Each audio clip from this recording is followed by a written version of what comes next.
Hey, what's going on, everybody? Hope all is well. Happy Saturday to everyone. Man, just lock in with me right quick. My cousin had asked a dope question within our Healing Waters marriage group and asked, how do you know when you met your soulmate? How do you know when that person is the right one? My response was, that varies from person to person, but there are certain things that you can do to ensure that, number one, you're locked in with them, and two, they're locked in with you. The first thing that is off the gate is just pray. You need to pray a lot. Pray a lot. A lot of times we feel like that person is the right one. That's the person I'm supposed to be with, because we're tired of being single. We're tired of dating. We're tired of feeling lonely. Prayer helps to ground you in your convictions. It helps to ground you in your values and who you are, what you believe, and what you're seeking, not just in a marriage, but from your spouse, the one you're going to be with. So praying a lot helps you to sift through those feelings, those emotions. The feelings are fleeting, right? But your convictions are there to stand. That's what you're rooted in. And if you have to change who you are or compromise your convictions to be happy with someone, that's not the one for you, my brother. If you have to compromise your values in order to be happy in a relationship with that dude, that's not the one, my sister. I don't care if they baby hairs are laid down. I don't care how fat her behind is. If you have to compromise who you are to be happy in a relationship, it's not going to work. Why? Because you won't be happy, because you won't be true to who you are. And that brings me to another point. Don't get so caught up in what they look like. And some people may look right here like, what? I believe that beauty is a necessity when it comes to locking in with someone for life. But the Temptations told you, beauty's only skin deep. There's some beautiful men and women out here with bad attitudes, which makes them sour or makes them incompatible with you. So, if they got all their teeth, that ain't gonna matter, right? You so focused on the BBL that you overlook the fact that she got a bad attitude. You're so happy that he have all his baby hairs and his teeth that you overlook that he's smiling with every other woman when he's out on a date with you. So don't get so caught up. Oh, look, their looks. My wife looks great. That's to me. Some people may not feel that way. I always thought she was a beautiful person. But the more I fell in love with her, the more beautiful she became, because I fell in love with the person, not just what she looks like.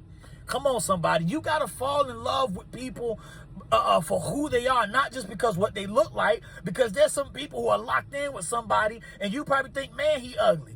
Man, she ugly, right? But that's to you. But that person who's with them has come to know who they are and fell in love with that person. They didn't just jump in because, they thought they looked good. Yeah, they were cute to them, obviously, and I'm hoping so that you just didn't lock in with somebody. But let me stay serious.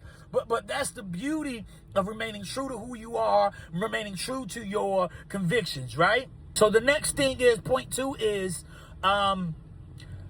have real dialogue with that person. If you're dating, you know what I mean? If you want to know if that's your soulmate, have real dialogue. Just don't talk about how cute they are that you give me butterflies. Talk about, hey, what are your views when it comes to relational roles? Right? What are your views when it comes to parenting practices? What are your views when it comes to religion? There's tens of thousands of religions under the umbrella of Christianity. It doesn't matter if they say, oh, I believe in God, I believe in Jesus. There's tens of thousands of denominations under that umbrella, and each one has its own set of beliefs, convictions, ideologies, etc. Don't get so caught up and talk about superficial things while you're dating that you fail to dig deeper during that dating phase. So when you do lock in and he or she does something mad to you, them butterflies are going to turn to indigestion. Why? Because you just talked about superficial stuff. Y'all was too busy planning the wedding that you didn't take time to plan your marriage. You talking about what the dress gonna look like, who the groomsmen gonna be, who the bridesmaid gonna be, who making the cake. All that stuff's irrelevant. You spending all this time, money, and effort and planning something that's gonna last an hour or two when you fail to make the larger investment into the marriage. Build value into your marriage by having real dialogue. And if they aren't willing to engage in that real dialogue, that helps you sift through those who aren't serious, right? That leads me to my last point, which kind of is a segue from that first one. That's gray hairs in my nose, y'all. I ain't got nothing hanging out my nose. Matching the hairs, gray hairs on my chinny chin. Just be real with the person that you're dating.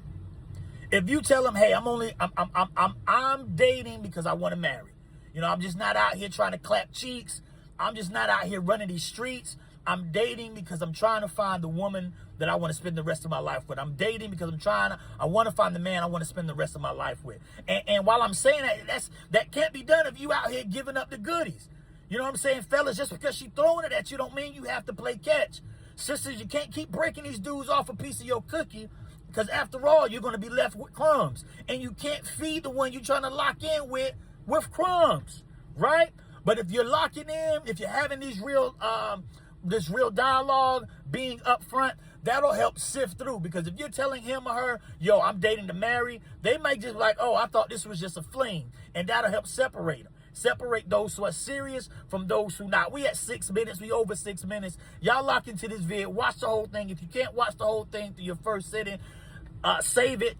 Come back in. Lock in with me, because I want to hear your thoughts and your comments. And I'm going to read those thoughts in the comments and respond back. All right. You know, comment, like, share, subscribe. Lock in with your boy.